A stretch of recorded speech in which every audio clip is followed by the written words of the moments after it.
Okay, Assalamualaikum dan salam sejahtera kepada semua pelajar tingkatan 4 dan pelajar tingkatan 5 kimia. Okay.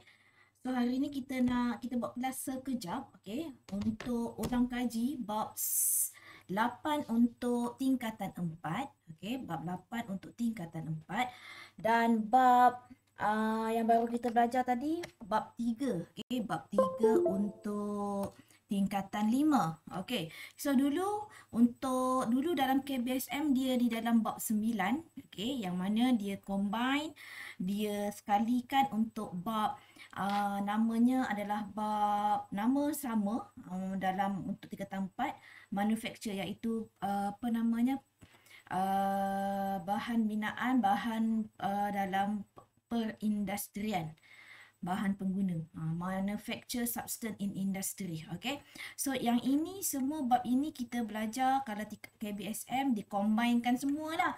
Dia belajar tentang macam mana nak buat asam sulfurik, amonia, macam mana start daripada alloy yang kamu belajar, okay, konkrit, glass, seramik, kemudian kamu akan diajar mengenai polimer.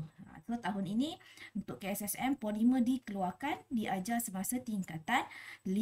Okey, jom kita tengok dulu, okey, soalan-soalan yang berkaitan tingkatan 4 dulu ya. Okey, kita tengok soalan yang berkaitan tingkatan 4 dulu. Okey, kalau kamu tengok buku kamu, okey, semua orang buka buku fotostat modul kimia. Okey, muka surat 57. Okey. Untuk soalan yang pertama ini adalah apa namanya? Bab yang tak ada dalam silibus kamu. Okay, yang ini tiada dalam silibus kamu. Okay, actually boleh je kalau kamu nak jawab soalan ni. Sebab soalan ni dia lebih kepada soalan kalau kita tengok kepada bab apa namanya, garam. Okay, bab garam untuk membuat baja. So nak membuat baja. Okay, so ini diajar, okay, diajar di dalam bab ini. Okay, so kita lihat, okay, kalau nak tahu, okay, soalan yang macam ini, okay, yang ini sebenarnya dia tak payah jawab pun tak apa, tapi saya bagi jawapan lah. Saya hanya bagi jawapan dan kita bincangkan sedikit sahaja mengenai ini. Okay, so kalau yang ini dia kata nak hasilkan proses X dan proses Y. So yang ini nak menghasilkan amonia. Okay, tulis ya. Mungkin kamu dah belajar semasa sains. Okay, saya pun tak pasti. Yang ini adalah proses Haber. Okay. Yang ini substance Y. Substance Y ni, bahan Y ni maksudnya amonia. Okay, yang ini bab garam. Kamu masukkan apa bahan Y, kamu akan dapat ammonium sulfate. Dia macam inilah dia punya formula. Ammonium sulfate. Apakah Y? So dekat sini kalau kamu tengok, okay, yang ini bab garam ya, untuk pembentukan garam baja. Okay, so ini sulfide. Okay, ini sulfide. So confirm lah ini pun ada ion sulfide. Ini alkali. So ini confirm adalah acid. So acid apa? Ada sulfide. So acid sulfuric acid, H2SO4. So apa yang kamu boleh buat kat situ? Dia suruh nama. So nak namakan kamu tulislah acid sulfuric. Okay. So sebenarnya cikgu tak ada silibus yang Haber ya. Tapi kita tengok apa ilmu yang ada untuk yang pernah kamu belajar dalam bab garam. Okay, kemudian dikata tuliskan formula. So formula untuk baja yang terhasil. Ni cikgu dah tuliskan dah. Tapi yang ini dia kata kalau guna asid nitrik. So jangan terpedaya. Okay, dengan asid nitrik. Okay, yang atas ni dia menggunakan asid sulfurik. So yang bawah ni dia nak kata asid nitrik. So nak menggunakan asid nitrik. Okay, kamu semua dengar kan suara cikgu kan?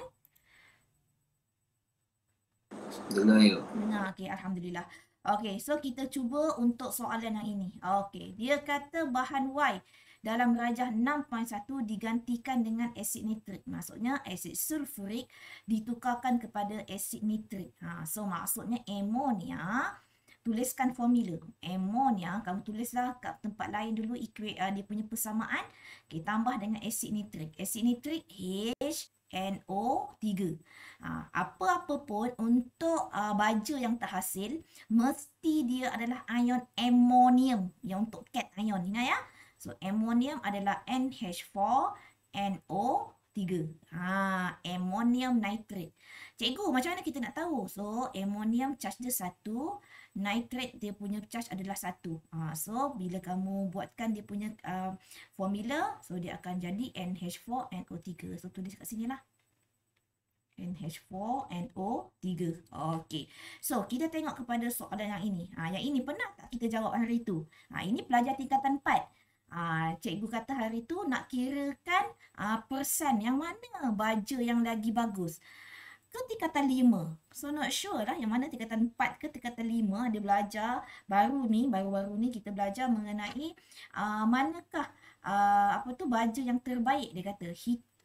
Lepas tu yang pertama dia kata hitungkan peratus nitrogen dalam amonium sulfat dan baja yang ni. Okey, seterusnya tentukan mana baja yang boleh menyebabkan pembesaran maksimum. So kamu yang pertama untuk soalan ini kamu kira dululah.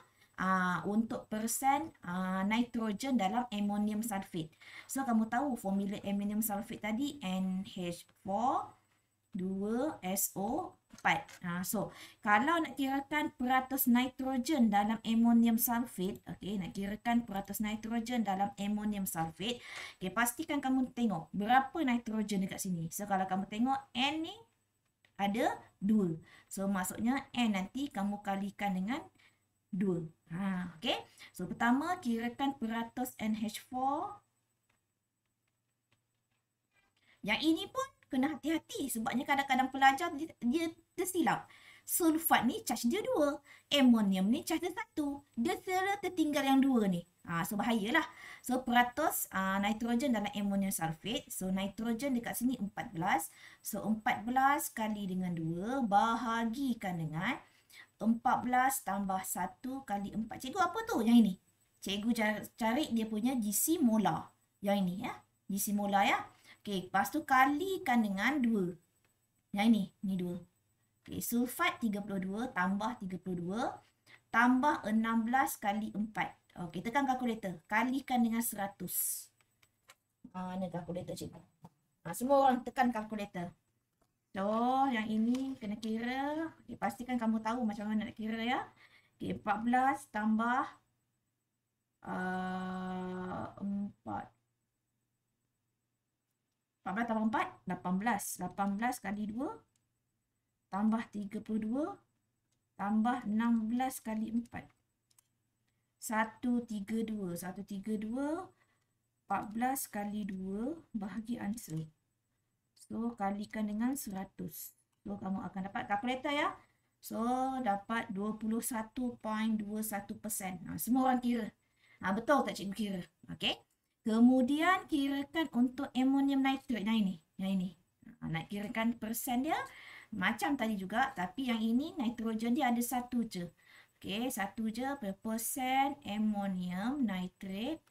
Okey, kamu nak kirakan amonium tadi 14 bahagi 14 tambah 1 kali 4 tambah 14 tambah 16 kali 3 kalikan dengan 100. Sebab kita nak persen. Okey, kira sekarang. 14 tambah 4 tambah 14 tambah 16 kali 3. Kalau kamu buat 16 kali 3 tu pastikan buat bracket.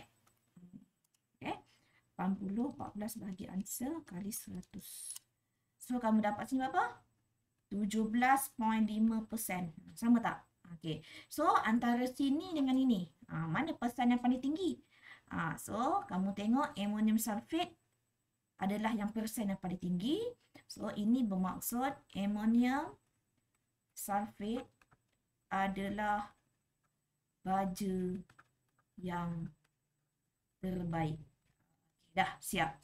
Sekejap je kita jawab soalan soalan yang melibatkan garam ni. Okey. So, sekejap sahaja. Okey, kita pergi kepada soalan yang seterusnya. Okey, so harapnya kamu dapat faham ya. Okey, kamu faham macam mana nak buat. Kalau dia bagi produk, dia bagi apa bahan yang yang bertindak balas, apakah hasilnya. Okey. So, nak kirakan persen pun kena faham. Okay, tengok soalan nombor C. Okay, soalan nombor C dia bagi tahu, okay, gambar, dia bagi gambar.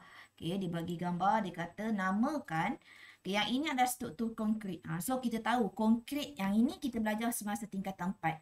Okay, konkrit tu yang mana, dalam konkrit tu ada besi.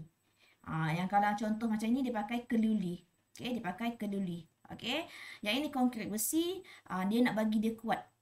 Kalau dah tak ada konkrit ni, confirm dia akan tak lamalah robohlah bangunan tersebut. Okay, so dia kata namakan bahan komposit ini dan berikan 2 sebab mengapa ia sesuai untuk membuat bangunan. Okay, sesiapa dapat jawab soalan ni? Kenapa? Apakah namanya? Pelajar tingkatan 4.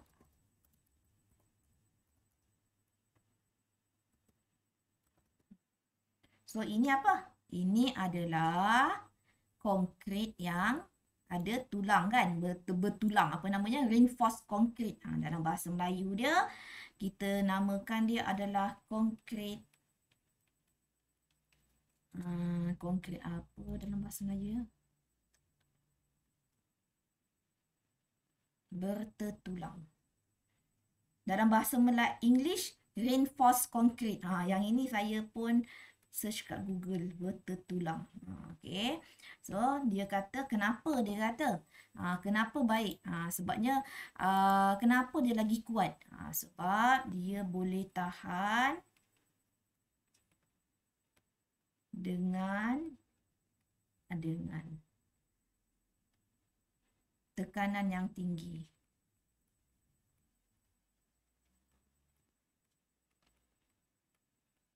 Tu kamu cakap dia kuat. So, ada 3 markah kat sini. Okay. Reinforced concrete. Saya letak bahasa Melayu English sekali ya, kalau kamu tak faham. Yang ini saya search kat internet ni, konkrit tertulang. Okay, boleh tahan dengan tekanan tinggi, tensil. Okay, strong tensil. Okay, dalam bahasa Inggeris. Okay, siapa yang ada masalah bagi tahu saya ya. Sebab saya pun baru belajar term-term dalam bahasa Melayu ni. Tensil betul ke? Tegangan, bukan tekanan, tegangan. Boleh tahan dengan tekanan yang tinggi. Tegangan dalam bahasa Melayu, bahasa Inggerisnya. Tegangan. Dalam bahasa Inggerisnya tensil. Maaf ya, saya pun baru nak translate, baru nak belajar term-term bahasa Melayu ni ya. Okey, so kita pergi kepada soalan yang seterusnya. Namakan jenis kaca yang paling sesuai untuk membuat cermin tingkap pada bangunan. So, kalau kamu tengok ini KLCC. So, yang paling sesuai mestilah dia tahan kepada low expansion thermal ataupun dia tahan kepada suhu yang tinggi, sebab dia kata dia nak buat tingkap bangunan yang tinggi ni. Kalau bangunan yang tinggi ni maksudnya dia mesti terkena dengan suhu yang sangat tinggi. So, apakah nama kaca? Okay, yang ini bab 8 dalam bab tingkatan 4 kamu dah belajar jenis-jenis kaca. Kita ada soda lime glass, kita ada glass soda, kita ada borosilikat, kita ada apa lagi ya dalam bab tu? Apa lagi? Syamil, ingat tak? Apakah nama kaca yang kamu belajar? Buka balik nota tingkatan 4.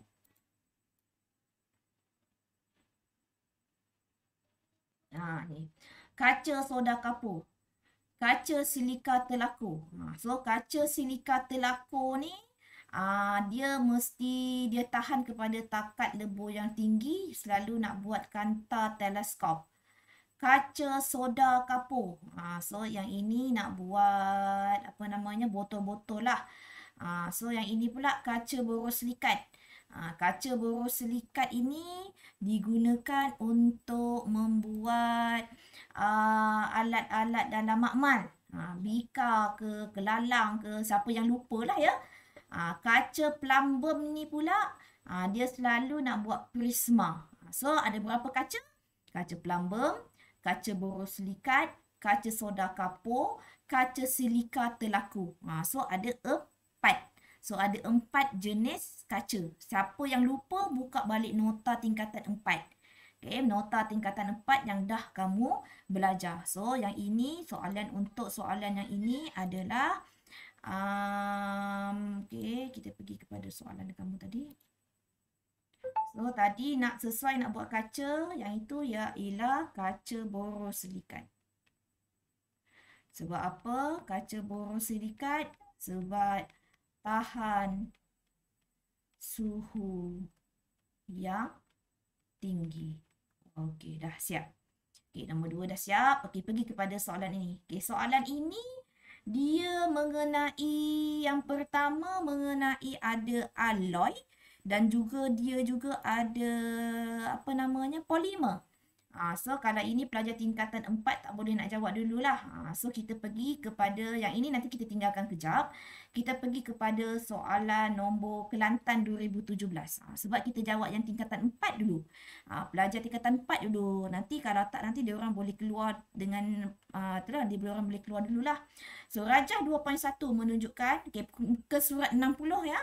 Okay, keluli ni karat, okay, dalam kehidupan seharian. Kita nak buat sudu, garfu, nak buat basikal. So, nyatakan maksud alloy. So, dekat sini kemahiran kamu, definasi. Okay, so alloy. Apa itu alloy? So, alloy adalah, okay, campuran dua atau lebih unsur dengan, okay, salin ya, okay, komposisi yang tetap, okay, di mana komponen utama dia siapa? Adalah campuran tersebut ialah logam.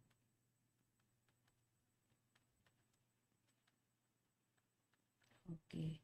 Okay, alloy adalah campuran dua atau lebih unsur dengan komposisi yang tetap di mana komponen utama adalah campuran tersebut ialah logam.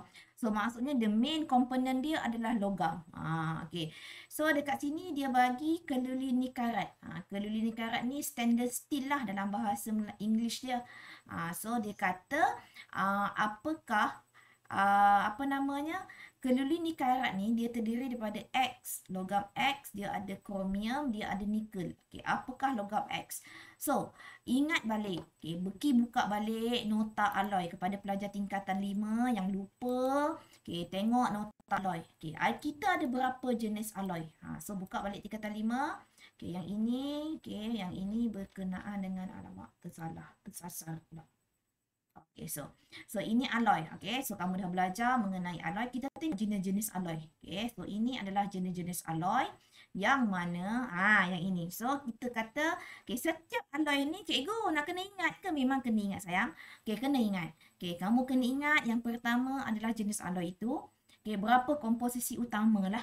Okay, sifat dia dan untuk membuat kegunaan apa. Selalunya duralumin ni dia tunjuk badan kapal terbang. Selalu yang famous dah. Duralumin ni badan kapal terbang. So, dibuat daripada apa? So, sekarang ni kita ada duralumin. Ingat balik ya. Okay, pelajar tingkatan 5. Kita ada duralumin, kita ada gangsa, kita ada loyang, keluli ni karat, kita ada pewter. So, setiap ni takkan cikgu nak ajar sekarang kan? Kamu dah ingat, kamu dah belajar. So, kena ingat balik. Ingat balik, ingat sikit-sikit, perlahan. So, keluli ni karat dekat sini. Okay, soalan tadi keluli ni karat. Dia kata dia ada kromium, nikel dan karbon. So, apakah komponen utama dia? X tu adalah komponen utama. So, komponen utama dia ialah besi. Okay, so kita jawab soalan ini. Okay, sambil kita belajar, sambil kita tengok balik buku teks. Okay, siapa yang tak ada buku teks boleh download dekat dalam The 5 ya. Okay, so nama dia adalah besi.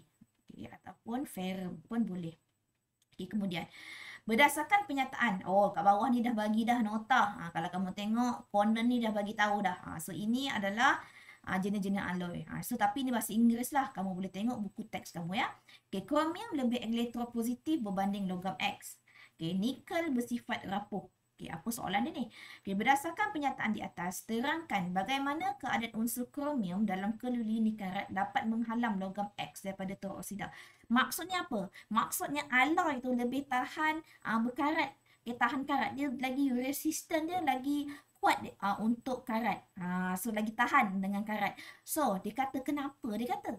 So, dekat sini kamu cakap lah. Okay, kamu cakap tentang kromium tu. Okay, so yang pertama, point yang pertama. Okay, kamu cakap kromium bertindak balas. Kalau nak jadi karat, dia kena bertindak balas dengan apa? Dua je unsur. Oksigen dengan air. So, pelajar tingkatan 5 kita dah belajar ya. Untuk pengaratan, untuk rusting ataupun pengaratan, kita ada dua sahaja keadaan. Iaitu bila dia tindak balas dengan oksigen. Satu lagi tindak balas dengan air. So, di sini kamu cakaplah. Kromium bertindak balas dengan oksigen membentuk kromium oksida. Oksida kromium. Terbaliklah pula cikgu ni. Ya, kromium oksida.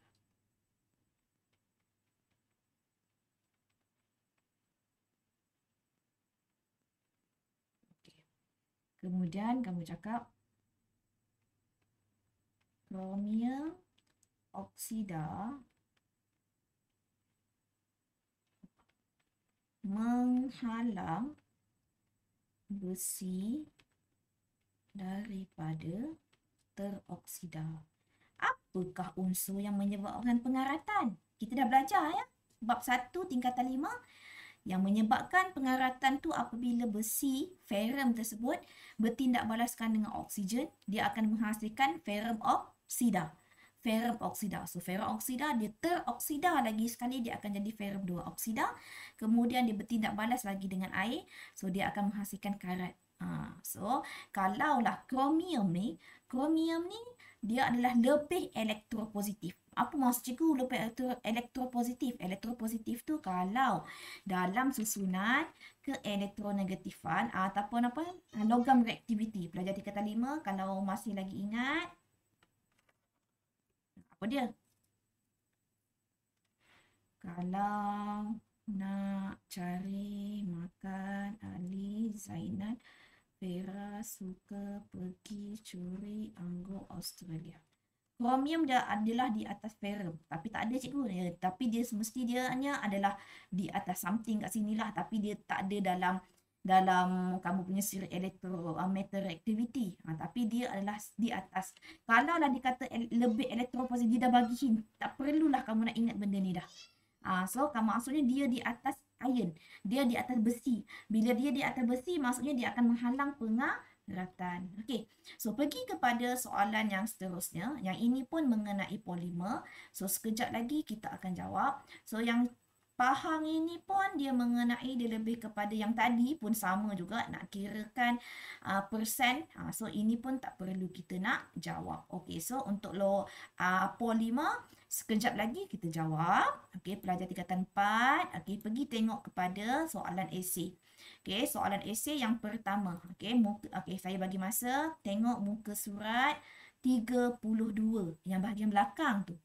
Bahagian belakang muka surat 32 pula. 31 dululah.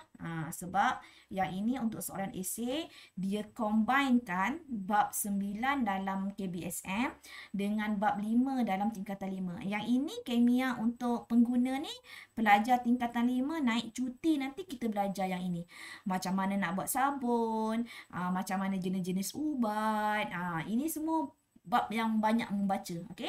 Yang ini nanti kita akan jawab. Okey, kita pergi kepada muka surat 31. Okey, sediakan test pad kamu. Okey, sediakan test pad ya. Okey, kita pergi tengok kepada soalan ini. Dia kata, jadual 8 menunjukkan keputusan bagi eksperimen. Okey, bagi eksperimen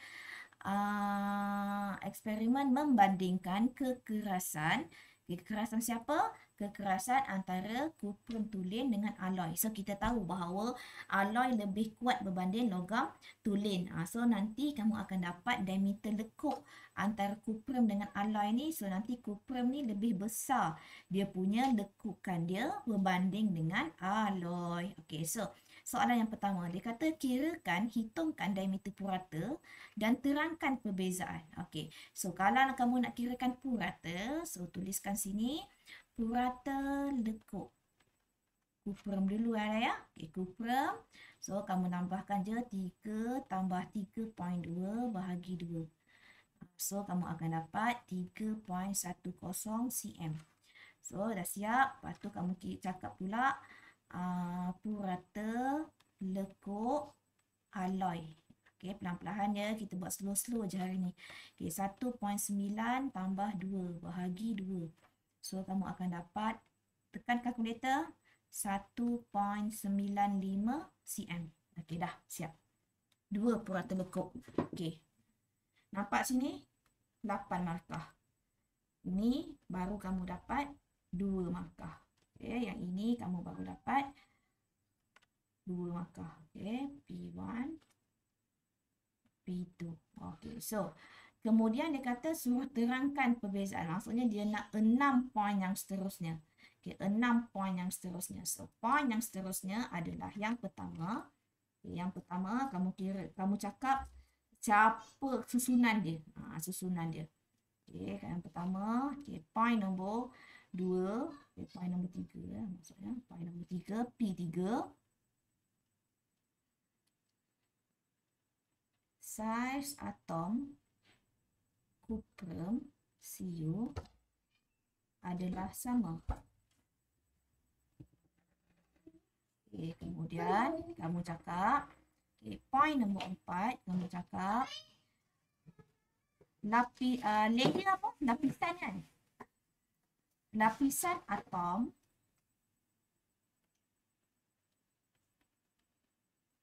mudah menggelongsor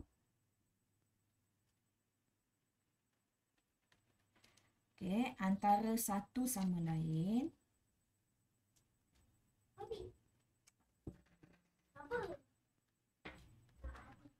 apabila dikenakan daya. Apabila dikenakan daya. Okey, nampak tak? Okey, kemudian poin nombor 4 dah siap. Okey, sekarang ni kita pergi kepada poin nombor 5. Okey, poin nombor 5 kita cakap. Okey, kamu tengok sini. Siapakah purata lekuk, diameter lekuk yang paling rendah, siapa yang paling kecil? So, kalau pada sini, apa yang kamu nampak? So, kalau kamu tengok kat sini, purata lekuk kuprum lebih besar berbanding alloy. Maksudnya, kuprum lebih lembut berbanding dengan alloy. Okey, so P5, kamu cakap purata diameter. Purata diameter lekuk bagi blok kuprum lebih besar. Okey, lebih besar daripada alloy. Maka blok kuprum lebih lembut.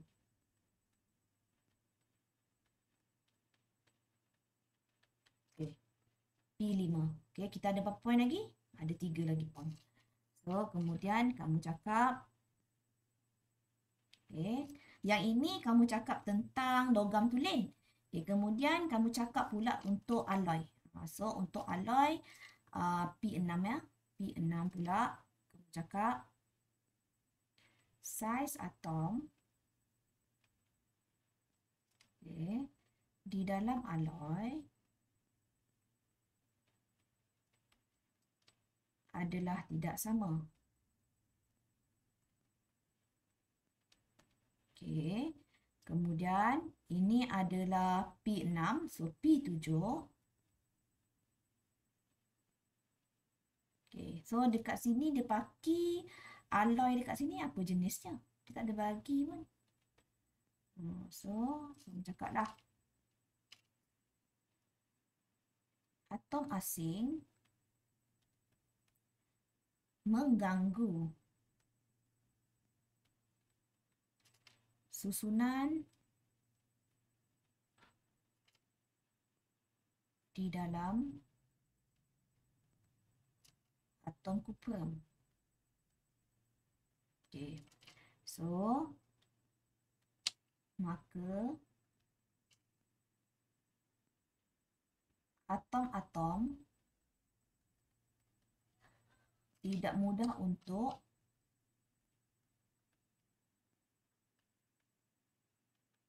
menggelongsor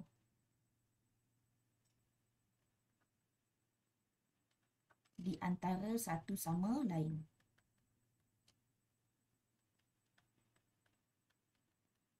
Okey, dah P8.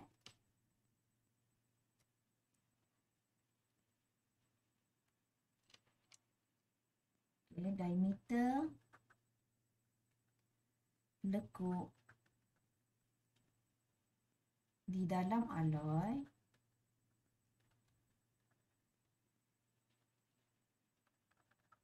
lebih kecil, maka alloy lebih kuat.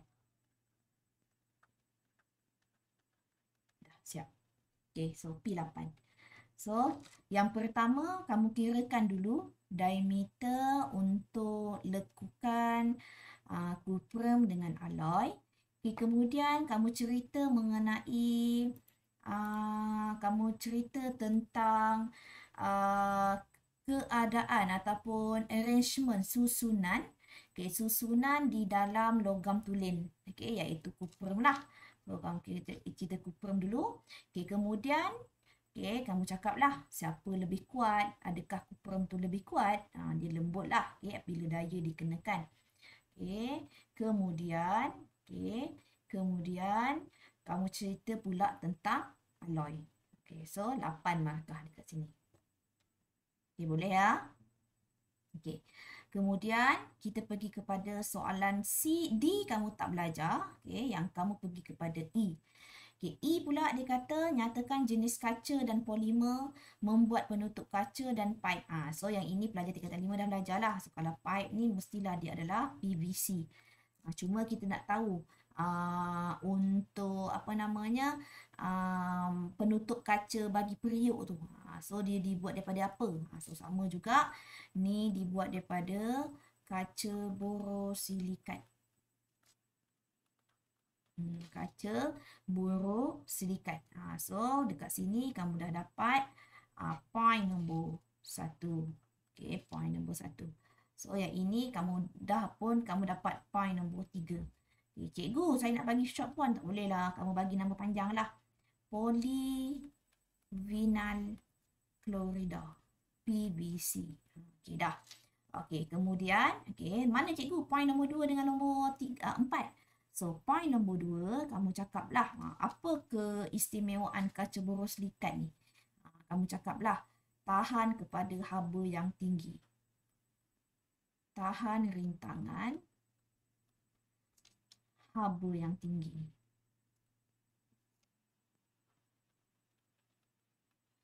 Okay, ataupun apa tu namanya dia punya pengembangan dia lagi rendah. So, ini adalah point nombor 2. Okay, tahan rintangan. Okay, point nombor 4. Sebab sini 4 markah ya. Okay, point nombor 4 untuk yang ini pelajar kimia untuk tingkatan 5 boleh tahulah. So, point yang ini dia kata pula sebab kenapa PVC ni dibuat untuk air pipe. Sebab dia tidak mudah karat. Kalaulah pakai besi, confirm dah berkarat. Okay, tidak mudah berkarat. Ini pun kita pernah cuba jawab hari tu. Okay, kenapa PVC ni sesuai buat daripada pipe air ni, kenapa sesuai untuk buat PVC, kenapa tak sesuai buat besi. Okay, so ini adalah P4. Okay, kemudian okay, dah siap. Yang ini tak payah. Okay, yang ini bawah pula. Okay, yang ini Tugu Negara. So Tugu Negara ni dibuat daripada alloy. Dia adalah salah satu alloy. So apa agak-agaknya nama alloynya? So dia kata apa unsur. Bukan nama alloy. Dia nak apakah unsur nak buat daripada alloy X. So ini apa?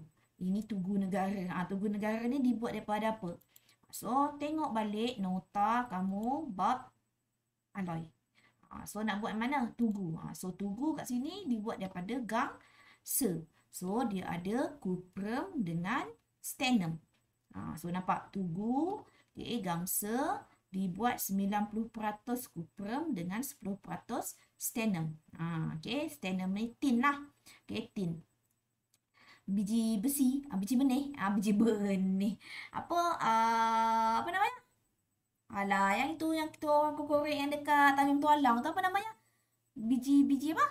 Biji timah. Ya Allah. Namanya timah. Biji timah. So gangsa ni buat daripada nak buat tugu. So jawapan kamu dekat situ tadi cuprum dengan stannum. Cuprum dengan stannum. Okay, so kita tengok soalan yang seterusnya. Okay, soalan yang seterusnya dia minta dikata, okay, yang ini apa tadi jawapan tadi? Cuprum. Okay, satu lagi dan stannum. Dapatlah kamu 2 markah dekat sini. So ini P1, ini adalah P2. Okay, soalan yang seterusnya. Okay, seterusnya dia kata terangkan dari segi susunan. So yang ini kamu cakaplah sama macam yang tadi. Kamu cakap atom dia sama saiz, dia tersusun dalam susunan yang teratur, lapisan teratur. So dia mudah untuk menggelongsor di antara satu sama lain. Yang itu untuk logam tulen lah. So kalau dalam gangsa tadi dia terangkan susunan. Okay. So dari segi gangsa tadi kenapa dia lagi sesuai? So kamu cakaplah dalam gangsa ni saiz dia tak sama. Kemudian atom yang asing tu mengganggu susunan atom, kemudian dia akan tidak mudah untuk menggelongsor di antara satu sama lain. Dapatlah 6 markah. Okey. So yang itu kamu kena buat macam cikgu buat yang ke atas tadi. So cikgu tinggalkan untuk kamu, nanti tolong buat ya. Okey. Kemudian yang ini huraikan satu eksperimen. So yang ini eksperimen yang inilah. So yang ini 9 markah. So kalau 9 markah macam ini, tak payah lah kau letak hipotesis apa semua. Kamu hanya buatkan prosedur dia. Yang ini kamu tengok buku teks kamu untuk menguji kekerasan alloy. Okey, tengok yang ini. Okey, mana dia? Tak ada ya? Yang ini. So kamu buat yang inilah. So inilah eksperimen dia. Cikgu hipotesis pun boleh ubah, tak payah. So kamu buatkan saja, rajin buatkan lukisan. Okey, sebabnya kadang-kadang dari lukisan dah dapat markah. Cikgu tak nak, buatkan yang ni. Buatkan ini, kemudian pastikan sebenarnya gambar rajah ni pun dah dapat 2 markah tau. So janganlah rasa macam tak nak buat pula. So daripada gambar rajah ni ada dapat 2 markah. Yang mana markah yang pertama P1 kamu akan dapat daripada gambar rajah yang bermakna. Functional diagram. Okay, P2 kamu labelkan. So gambar ni kena lukislah. Kemudian kamu kena buatkan prosedur. So kat sini pun dah 2 markah. Kemudian kamu punya prosedur pun dah ada 6. Okey. Kemudian yang ini adalah ni rekodkan ni P7 ya. So kamu akan dapat P1, P2, P3, P4, P5, P6, P7. So ni P8 lah. So ini adalah P9. Ini adalah 9 point kat sini. So lukis start daripada sini gambar, kemudian prosedur. So kamu dah dapat. Cikgu yang bawah ni nak ke? Dia tak minta, tak payah. Ni tabulation, tak payah. So start daripada sini je. Sebab tadi soalan dia kata rancangkan eksperimen je kan. Ini soalan ni dia kata huraikan serta gambar rajah berlabel. Huraian. Okey, dan maksudnya kamu punya prosedur, kemudian kamu kena ada gambar. Barulah dapat 9 markah. Okey, so nanti slow-slow pelajar tingkatan 4, pelajar tingkatan 5 buatlah sikit-sikit. Okey, bagi ingat. Mana tahu soalan terkeluar? Okey. So sekarang ni kita pergi kepada polimer. Okey, pelajar tingkatan 4 bolehlah keluar daripada kelas. Okey, kita nak bincang polimer. Kalau nak join sekali pun tak ada masalah. Sambil-sambil tu nak dengar suara Cikgu Ziana, nanti seminggu dah tak dengar suara kan. So bolehlah on ataupun boleh buka dismissal. Kalau saya tengok pelajar tingkatan 4 ada hari ni, saya rasa macam pelajar tingkatan 4 lagi ramai. Aina, Hana, Nurin, 4 orang. So yang lain 6 orang pelajar tingkatan 5. Okey, tak apalah. Okey, tak apalah. Kita belajar dengan orang yang nak belajar sahaja. Okey, jangan lupa isi kehadiran. Terima kasih pelajar tingkatan 4. So hari ni kita pergi kepada pelajar tingkatan 5 untuk polimer. Okey, untuk polimer. Okey, so SBP tahun 2017 nombor 2. Okey, so kita lihat soalan ni. Okey, yang ini dia ada 2 kerusi. Okey, dia ada 2 kerusi. Kerusi yang pertama ini dibuat macam daripada plastik. Yang kedua ni macam daripada logam, daripada alloy. So ini maksudnya dia combine kamu punya pengetahuan tingkatan 4 dengan tingkatan 5. Okey, yang pertama, nyatakan jenis bahan yang digunakan untuk membuat kerusi. Kalau dia kata jenis bahan. So, kamu kalau nak kata jenis bahan, okay, sama ada, okay, kamu namakan bahan tersebut ataupun kamu cakap jenisnya apa. Jenisnya, contohnya dia adalah jenis polimer. Polimer. Okay. Lepas tu kamu nak namakan. Boleh namakanlah. Ataupun kamu namakan dia adalah, ini bahasa Inggeris punya, polypropina. Propina. So yang ini adalah alloy. So alloy ini adalah keluli tahan karat. Keluli nirkarat ataupun tahan karat.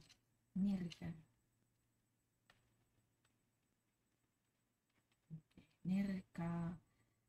Allah Akbar. So ada bab tingkatan 4 So nyatakan jenis bahan. So kamu namakan dia punya nama pun tak apa, ataupun kamu nak tuliskan polimer. Yang ini adalah jenis alloy. Dia nak jenis bahan, dia tak kata namakan. Dia tak kata namakan, dia kata jenis bahan secara apa namanya? Secara general, secara umum sahaja.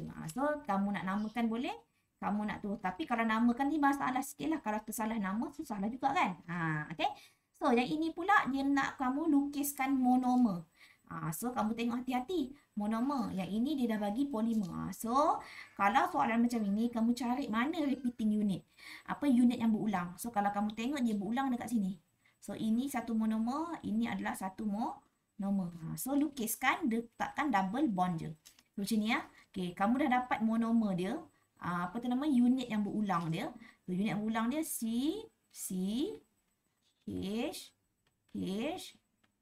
H, ini CH3. So kalau dikata nak monomer, maksudnya kamu letakkan double bond je. Ikatan ganda tunggal. Ni. Dah siap. Macam itu cara dia. Kalau dia bagi unit yang panjang macam ni, so kamu cari, tentukan mana satu dia punya unit yang berulang. Unit yang berulang tu kita panggil monomer lah. Dah di tag, kemudian kamu buatkan ikatan ganda 2. Okey. Kemudian dia kata, pada pendapat anda, apakah kelebihan kerusi Q berbanding kerusi yang dibuat daripada besi? So kamu tahu, Q tu alloy. Macam tadi yang kita belajar, Q kalau dia daripada alloy, dia mesti kuat dan dia mesti tahan daripada karat. So itulah 2 poin yang akan kamu letak dekat sini. Kamu yang pertama, kamu cakap tidak berkarat.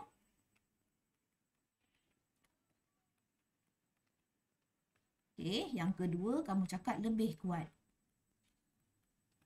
Okay, dah siap. Dia pusing-pusing soalan dia. Tapi ini sebab mungkin dia KBSM, dia tak terlalu mendalam. Nanti kita try tengok soalan KSSM. KSSM apa yang kita belajar? proses lah cikgu, banyak cikgu nak belajar. Termoplastik, termoset lah cikgu. Apa lagi cikgu belajar? Elastomer lah. Jenis-jenis polimer. Yang ini dia secara general, nampak tak? Secara general je. Okay, itulah beza KBSM dengan KSSM. So, jangan rasa macam lega. Alah, setakat soalan ni pejam mata boleh jawab. Tak. Yang ini KBSM. KBSM dia senang. Dia senang, dia macam sebab dia satu bab yang ringkas. Kalau yang ini kamu dah belajar memang satu topik untuk polimer sahaja. Susah sikit lah. Okay. Pergi kepada soalan mana polimer lagi. Okay, yang ini. Faham set 1 nombor 2. Okay, muka surat 61.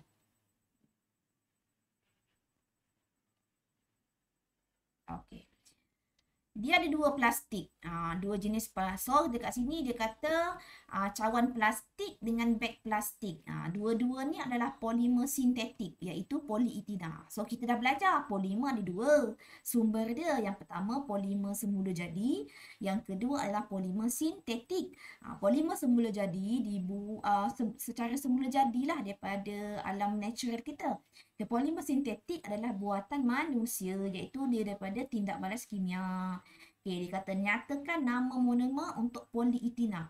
Okay, yang ini cikgu nak bagi hint lah. Okay, kalau dia dah namakan polimer kat sini, so kamu buangkan perkataan poli ni. Buangkan perkataan poli, letakkan E. So, maksudnya jawapannya adalah etina. Okay, so etina. Senang. Kalau yang ini, dia direct saja. So, ada beberapa lagi. Kalau polistrina, styrina. Kalau isoprina, getah kan? Nama dia polyisoprina. Letakkan perkataan poli dia. So, lepas tu kemudian dia kata lukiskan monomer dia.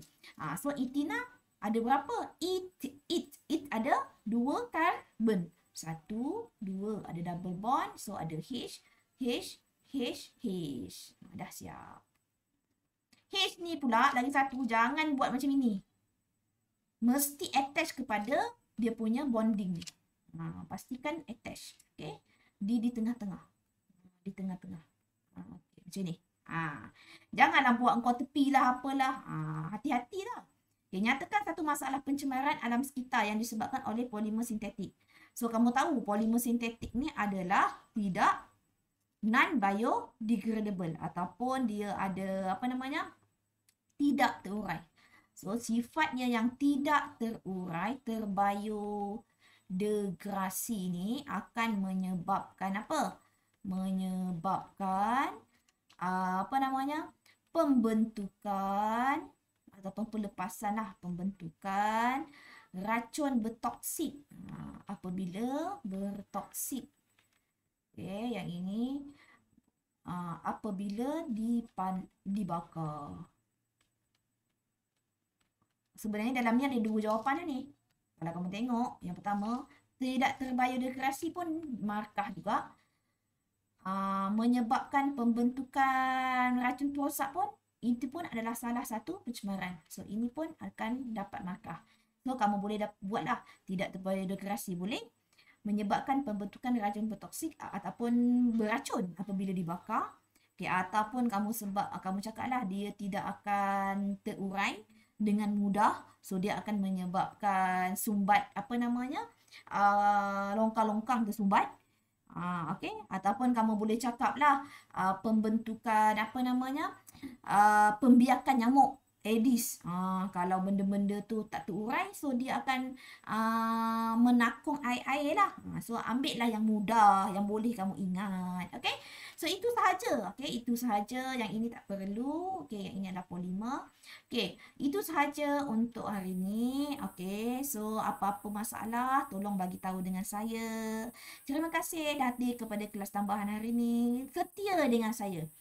Minggu lepas pun 10, minggu ni pun 10. Setia dengan saya, Alhamdulillah. Semoga Allah merahmati kepada kamu semua dan Tuhan membantu kita untuk menuntut ilmu. Okey, terima kasih banyak-banyak.